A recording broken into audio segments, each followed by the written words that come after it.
Hello, everyone, and welcome back to my series. This is the second episode of all my music through the years.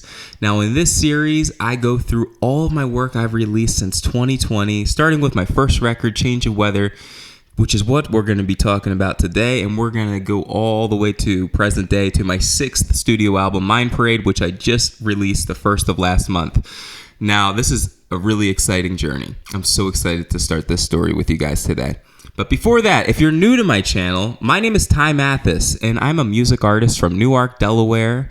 I'm a full-time music artist. I've been releasing music now since 2020, as I just said. I play guitar, bass, drums, keys, and I sing, and I've been doing it since I was like 11 years old. And I just have a huge passion, and I love performing. With all that being said, let's get into the story. So we're starting with my first record, my first EP. Now this is Change of Weather.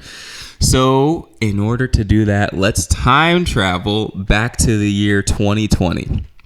So 2020, this is like early July of 2020. So global pandemic, the world's in a dark place. Toilet paper is selling out at an extremely alarming rate. And, I just wanted an escape from this world that was like not making any sense anymore. And it was becoming less fun, So I'm sitting there just like early one morning in my bed, and it's like 8 o'clock in the morning. And I just say to myself, I want to write a pop song. Now, I know what you're thinking, like pop song, really? But yeah, I was listening to a lot of funk, a lot of disco, and one thing I admire so much about funk and disco is that they're universal genres.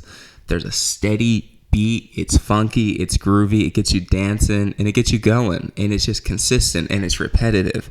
And I wanted to make something like that. Now, in order to understand the full drive, the driving factor that led me to write this album, we're gonna actually have to go back 1 year to the summer of 2019. Now, at this time, I was just starting to do music full time. Now, in fact, I had a lawn care company. I used to do lawn care, and this was like the first year that I was switching from doing that to doing music. Now, I was like juggling both. Now, I would love to tell you guys about my full story and like everything I've done, where I started to where I'm at now. But that is going to have to be in another series. That is a lot. Today is all about Change of Weather. But if you're interested in hearing my full story, go in the comment section below and post full story. Comment full story. And if I get enough of you guys, I'll definitely share it because I would love to tell you. Now back to Change of Weather. So it's like, wow, I need to take a sip of something.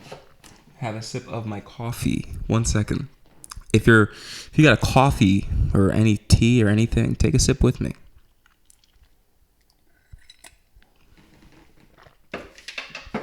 Anytime I'm holding a microphone and I go to sip something, I almost sip this. I have a tendency to think this is the drink.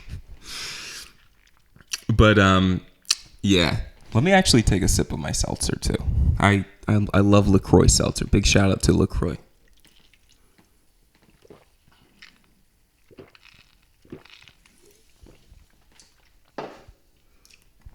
But yeah, so the summer of 2019, I was sitting on 10 songs, and now I was like, okay, I thought they were the best songs ever.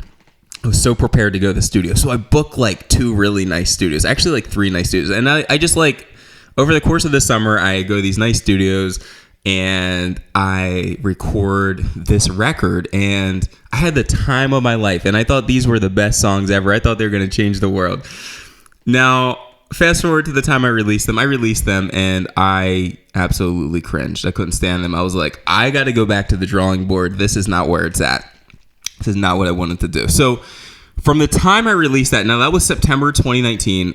From that period to 2020, it was the day I wrote Change of Weather. It was musical boot camp for me. So around that time, I reconnected with some really, really good musicians, and some of them I actually went to or both of them actually, I went to School of Rock with. Now, School of Rock was a music school that I went to.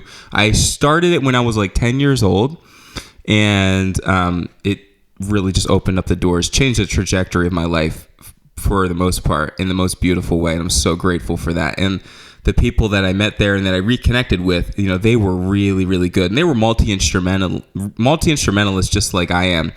And before I knew it, we were like jamming every weekend, and it was so awesome. And they had friends that were like on tours, and that when they weren't on tour, they would come over to the jam session. And some of the guys were like Berkeley students, and they would come over. So the bars were set really high, and these musicians were incredibly gifted. And some of them were so good to the point in which they would humble me. Like if I played a wrong note, or if I wasn't listening, or if I wasn't in the pocket, they would be like, hey man, if you don't get your act together, we're leaving.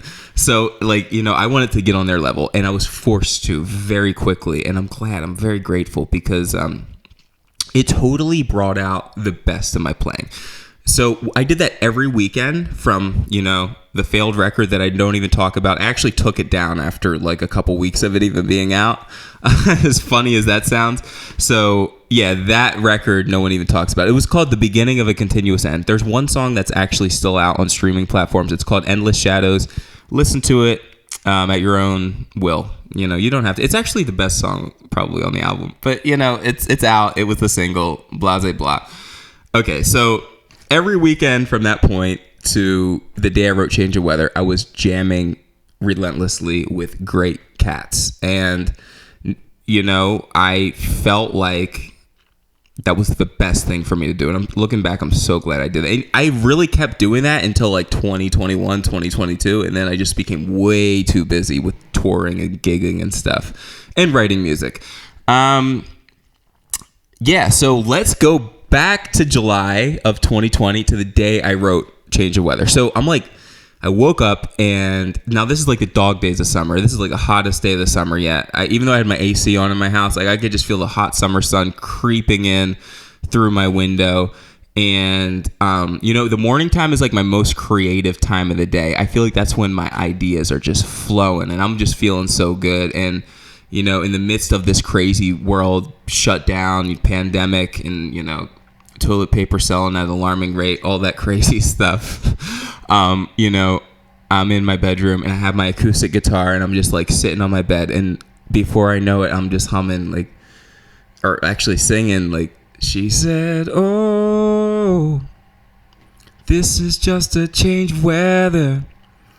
And I no lie, like the whole song was written, like all the lyrics were written within like 10 to like 20 minutes. I wrote those lyrics in the song so quickly. And, you know, change of weather, metaphorically, you know, it didn't just have to do with like the hot summer day that I was experiencing. It actually really, it's metaphoric, you know. It was my response to a world that was becoming darker. But I also added my own psychedelic thrill to it, so to speak. And, you know, it was an absolute fun thing to create, because it was like, hey, this world is like, you know, shut down. People are getting sick. Things aren't making sense. But this music is so much fun, and it feels like the most important thing to do right now. And I want it to actually like relieve the stress from people's life, you know, create something that just, you know, could get you moving. So by afternoon that day, I had a full demo on my phone. You know, I actually used to record on GarageBand on my iPhone. So the funny thing is like, I used to record with the little ear pods with the wire with a little microphone. Do any of you guys remember that? I know everyone uses the ear pods now, but that's what I used to record. I would like just set it like 10 feet away from my drum set, record the drums, and then I would record with the bass, and then I would record the guitar, and then record the vocals, and just sing through the little microphone. Now, I used to do that, and I grew up using GarageBand. GarageBand was the first multi-track recorder that I've ever used, and, you know, it changed my life, and it was so intuitive. And then eventually I started recording on my computer, and then I upgraded and got the Universal Audio Apollo, which is right here. I don't know if you can see it. And then I bought Logic, and that was one of the best decisions I ever made. But I'm thankful for GarageBand. Big shout out. Humble beginnings. But yeah, so we have a demo now, and like I'm going around like showing to all my friends, showing to my family, and then I remember just like going out to lunch, and because there's this restaurant I used to go to, and they had like half-price cheesesteaks every Monday. So I like went there. I don't even know if it was a Monday, but it was like during COVID, and I just wanted to get out. So I did that, and I also felt super happy that I like just made this song, just came to me out of thin air in the morning. And so I'm sitting at lunch, and I'm enjoying my time. I'm sitting outdoors. It's a beautiful, hot summer day, and it was social distancing and everything, so people were mad spread apart. But I'm like, okay, let's listen to this song again. So I'm like sitting there eating my cheesesteak, and then I'm like, okay, let's listen to this. Let's start it. And then I start vibing out, and then the waiter comes over and starts dancing, and they're like, who is this? This sounds so good. And they're like, this is you. And I'm like, yeah, this is me. I played this, and I actually just made it today. And they're like, if you release this, I'll listen to it every day. And then before I know it, there's like all these other people like that are sitting around me that are like, I love this song. I love it.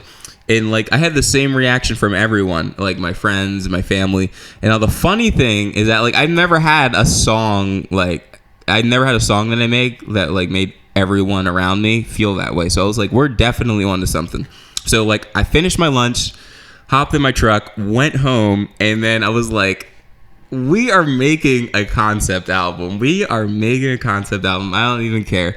I have some money saved. Let's go to a nice studio. But we also need some session players. And I say that because at this point in my life now, as I talk about earlier, the album that I don't really usually tell people about, the beginning of a continuous end, I felt like I was still not where I wanted to be musically yet. I still wanted to, get my pocket a little better, get in a better groove. So that was like my perceived musical like value at that time though. But I've grew so much since then, and I can't wait to keep sharing this journey with you guys. But at that time, I was like, okay, let's get some session players. So I found some really good players. One of them was my friend Paul, and he played drums on the record. We also went to School of Rock together, so I was happy to have him on the kit. We had a good amount of musical chemistry. And then the guy that was on bass, his name was Dom, and he was another amazing session player. And, the funny thing is that me and Paul got some good rehearsal in. Like, we had a couple weeks. Well, the funny thing is from the conception of the album to the recording, there was only 1 month. Now I'm going to get into the whole, like, choosing the studio and everything, because this all happened very quickly. So let's get back to, like, the studio. So I'm sitting in my room, and I'm, like, browsing through Google, just, like, trying to find a nice studio to book at. I'm like, I want to go all out, the world feels like it's ending, like it's not like post-apocalyptic, but it's like weird. So like, let's go and rent a nice studio in New York City. Let's go to Manhattan. Matter of fact, let's find a place where famous people recorded. So I found this place called Threshold Studios. Now this studio was like so cool. It said that like Lenny Kravitz recorded there, and like Mick Fleetwood from Fleetwood Mac were there. And I was like, well, this seems like a no-brainer. Let's see how much it is. Like, let's book it. So within the first few days, before I even had the rest of the album booked, like I told him, like, hey, I'm recording a whole EP. But I only had one song ready so far, which was Change of Weather. So I booked the studio, and then I'm like, okay, now I got an album to create. So from that point to like middle to, I think it was like beginning to middle of August, was like, okay, let's write. So I want to tell you guys about the songs now. So one of the songs that really stands out to me and has a huge place in my heart is Cold Front. And this also seems to be like everyone's favorite song off the album, which is funny because I feel like I always felt that like the pop song would be, but it also makes me happy because it makes me realize that my fans are like real, they're into like the deeper stuff with the deeper meaning. They're into the deep cuts. I'm always into the deep cuts. I like the deep cuts more than I like the pop songs. That's just the way I am. Probably because I'm a big Pink Floyd fan and big Grateful Dead fan. And, they have big hits. Well, Pink Floyd has really big hits, and they have even better hidden gems. If you know, you know. But let's get back to the change of weather story. So cold front. Now, this song is literally, if I can explain it, if I can put it into words, this is what cold front is. It is the essence of the beauty in life, but also feeling a dark cloud coming. But you know that dark cloud's going to eventually pass. So in order to understand it a little more, let's go over the lyrics and the chorus. I'm just going to read all the lyrics to the choruses. So it's 3 choruses. And now before I even do that, I want to tell you like why I love cold front so much. It's like a big change in contrast. So change of weather, all the choruses are virtually the same. It's like, she said, oh, this is just a change of weather. What kind of magic do you speak? This is just a change of weather. But cold front, every chorus is different, and it keeps building, and it builds and builds, and eventually you get to the top and you're like, okay, the cold front has passed. It's like you're at the bottom of a funnel that's filled with sand, and then you just like climb all the way to the top, and then you're like, I made it, the cold front passed.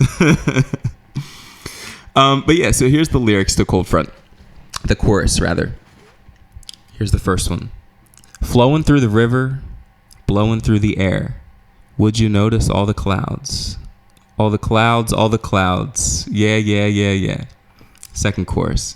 The lightning and the thunder pulled us left and right, and I felt the cold front blowing through the years. Through the years, yeah, yeah, yeah, yeah. The last one. Walking on a tightrope, strangest days indeed. And everyone still thinks that we're free. That we're free. I'm sorry, we are free. Yeah, yeah, yeah, yeah. Those are the 3 lyrics, or the 3 choruses rather. And then after that, it has the beautiful guitar melody. The dun, dun, dun. Boom, boom, boom. Love that part so much.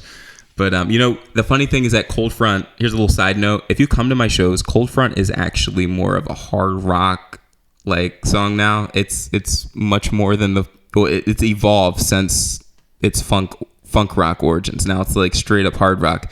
Matter of fact, I use it as a segue. So, I don't use it as a segue. It's part of a segue between like 2 songs. So I have Weeds in the Forest, and then the bridge of Weeds in the Forest goes into cold front, and it's so fun. You guys got to come to some of my upcoming shows. Catch me at the Kennett Flash on November 23rd. That's this month. Well, it's not November yet. It's almost this month.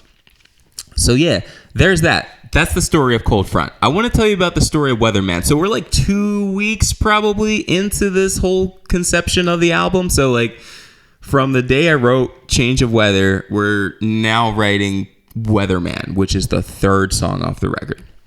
Now, the lyrics to Weatherman, now this is more of a relationship song. So whether it's a story about like a relationship almost. So whether it's with a relative or with a friend or with a significant other, whatever, it's sort of like, hey, whatever you're hung up on now, does it really matter? Look what's going on in the world right now. Like so the chorus goes, would you do what you do in time? I hope that your love is still there. Like, hey, I know you might be mad right now, but like things are starting to get real. Like, look what's going on in the world. I just hope that your love is still there. I hope you're okay. That's sort of like what that line, that's what Weatherman really is. Now, all those songs came about very, very quickly. And as far as everyone was concerned, there were only 3 songs going on this record because I only showed 3 to my band.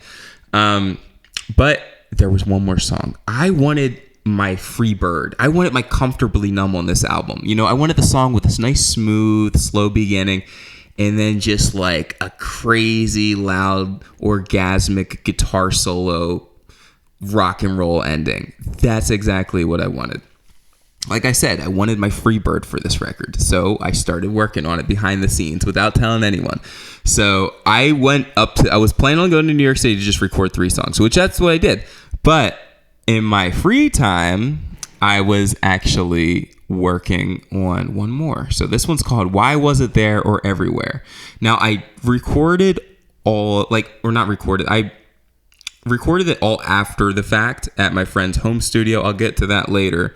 So it was recorded after the three songs, Change of Weather, Cold Front, and Weatherman. But here's the thing. The song itself, like all the music I wrote in the same period as those other three. Now the lyrics came a little later.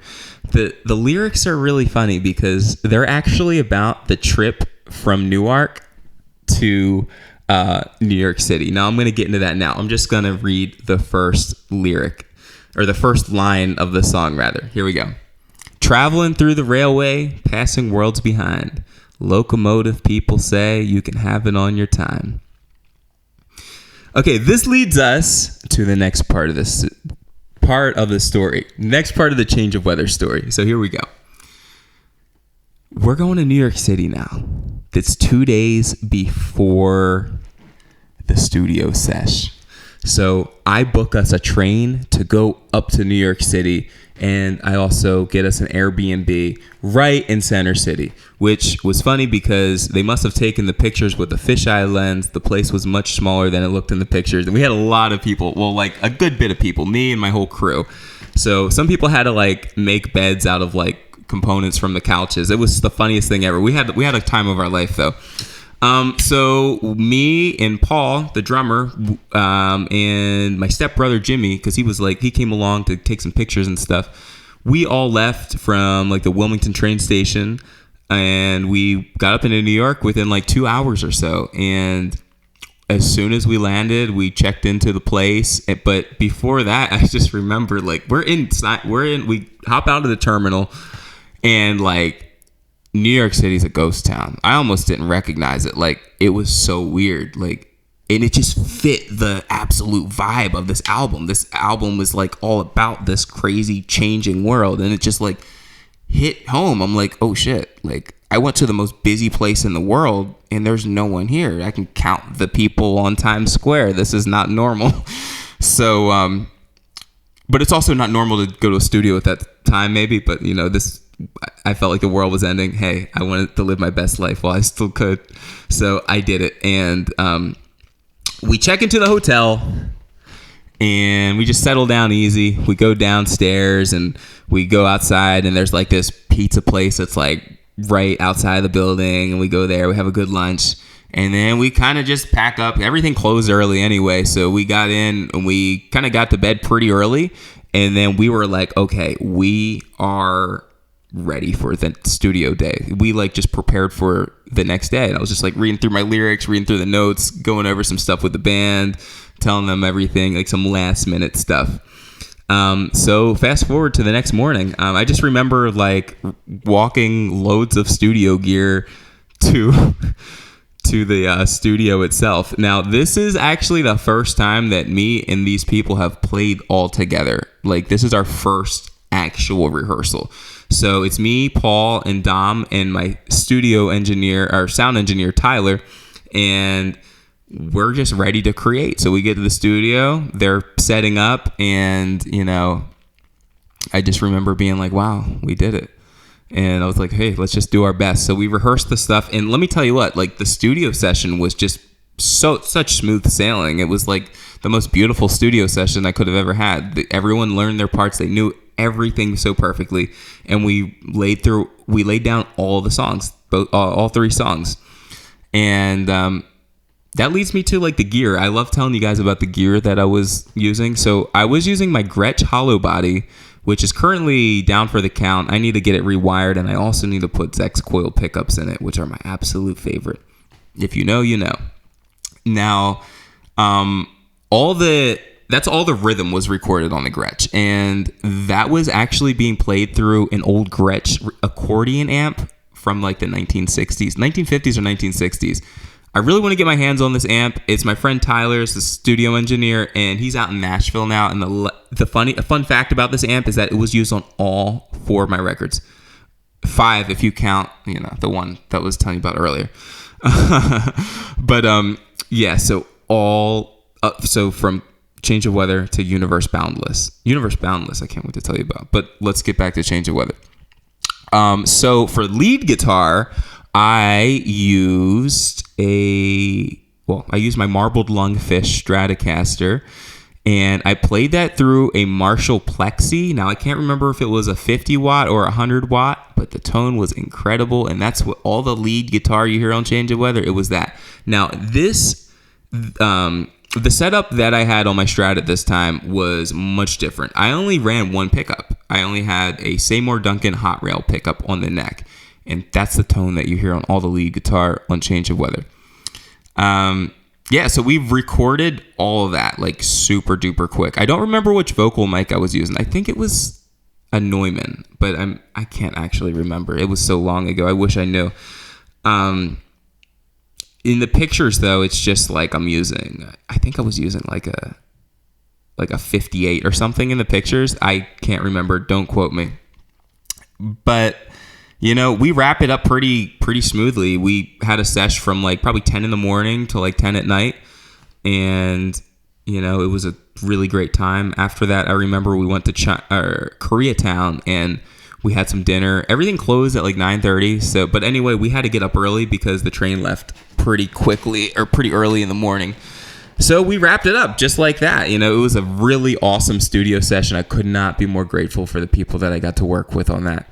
So I ended up coming back home and I was like, okay, let's finish this. So I set up some studio sessions with my friend Tyler. He had a home studio out in New Jersey, and I went out there and I laid down all the vocal harmonies and the keyboards to the 3 songs, Change of Weather, Cold Front, and Weatherman. And then I started to lay down Why Was It There or Everywhere. Now, this one was so fun. So this song, I played all the instruments on except the bass. So I played the guitar, the drums, I did the vocals, and the keys. Now, the bass, I actually hired a really like jazzy sort of session player that was just like sort of hanging out in the studio. I was like, I don't know what to do for the bass in this, but I want it to be like really musically sophisticated. It was way out of like my scope at that time. Matter of fact, I don't think I would have been able to play what he was doing until like a couple years. I didn't really understand what he was doing, but what he did was so perfect. But I had like these jazzy chords I was using. I was like, I need a cool jazzy walking bass line, but I don't want it like just to sound like a bass line. I was in luck because they had a Fender 6 baritone guitar in the studio. It was like the planets aligned. It was like just a match made in heaven. So this guy literally laid down the bass like so quickly for me, and before I knew it, I had a complete song. So, and the funny thing was, I really didn't tell anyone that there was gonna be like a 4th song on the album, but I was like, hey, this is gonna be the thing that sort of like seals it up all together. So after that, wait, by the way, I don't know if you guys have seen this. I'm sure you noticed, but I have the Change of Weather shirt on right now, and it leads me to the next part. So I got home and I was like, okay, the only thing I need now is an album cover. And I literally had that idea for there to be a giant snail with like some radioactive drool coming out of his mouth because he's just confused by the crazy world. And I wanted it to be super vibrant, and I wanted it to really not suggest anything about like this being an album of music. Like, you see this, you would not expect it to be an album cover, at least not for Change of Weather. Like, if you hear the songs, it's not exactly what you would think of, but it definitely like laid down, hey, this is who I am. I was also listening, I think one of the things that inspired this sort of like artistic direction was I was listening to a lot of early Fleetwood Mac, like Peter Green, Danny Kirwan Fleetwood Mac, which is my favorite era. And they have this album, I can't remember the name of it, but they have this song on it called Believe Me, and I love it. Christine McVie sings it. It's an album cover with the gorilla, or like the ape that's holding the ice cream cone. He's like eating it on the beach. I love it, and it suggests nothing about what you're about to hear on the album. And I wanted to sort of do something like that. So I did the sketch, and I sketched this all out. And then I hired this really good artist, and she created it to me, or she created it, and then she sent me a picture of it, and I was like, wow, you killed it. Thank you so much. So I had the album cover. Fast forward to September 30th of 2020. we had the album out. Now, I was so happy. Like, everyone I showed it to loved it. People were sharing it. It was amazing. But I was also like, I don't want to be defined by this one body of work. Like, this is not just what I do. So at that moment, I decided that I was going to call my musical genre evolution music. And to this day, I still call myself evolution music. So my goal was so now I had a funk disco pop record. It was a pop record for the most part. Now I wanted to do something that was on the other side of the musical spectrum. And that's what leads us to next week's episode, where I talk about my second EP, Quasar. I can't wait to tell you guys about it. It's going to be so much fun. Thank you all for tuning in. I really, really, really hope you enjoyed this show. Stay tuned. I love you guys. Until next time, peace and love. Oh, wait. And if you want to get one of these shirts, make sure you visit my website, because we have this. We have Mind Parade CDs. We have a whole lot. Peace and love.